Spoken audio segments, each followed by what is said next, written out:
প্রতি সোমবারে রোজা রাখতেন, বলেন সুবহানাল্লাহ। কেন সোমবারে রোজা রাখতেন? তার তিনটা কারণ। কয়টা কারণ? তিনটা কারণ।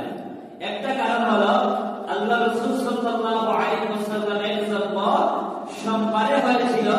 এজন্য রাসূল সাল্লাল্লাহু আলাইহি ওয়াসাল্লাম আল্লাহ তাআলার শুকরিয়া আদায় করে প্রত্যেক সোমবারে রোজা রাখতেন, বলেন সুবহানাল্লাহ।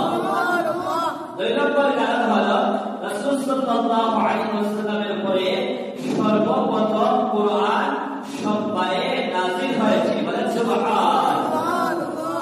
ওহী সর্বপ্রথম সোমবারে নাযিল হয়েছে, এজন্য রাসূল সাল্লাল্লাহু আলাইহি ওয়াসাল্লাম প্রত্যেক সোমবারে রোজা রাখতেন, বলেন সুবহানাল্লাহ।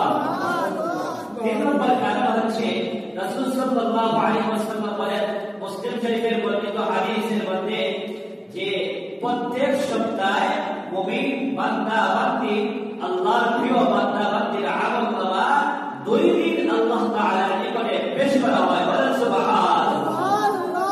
তার মধ্যে থেকে একদিন হলো সোমবার দিন, আরেকদিন হলো বৃহস্পতিবার দিন। আমি রাসূল আমার মনে চাই যে আমার আমলনামা যেন রোজাদার অবস্থায় আল্লাহ তাআলার নিকটে পেশ করা হয়, হাজির করা হয়, বলেন সুবহানাল্লাহ। রাসূল সাল্লাল্লাহু আলাইহি ওয়াসাল্লাম প্রত্যেক সোমবারে রোজা রাখতেন, বলেন সুবহানাল্লাহ। রাসূল সাল্লাল্লাহু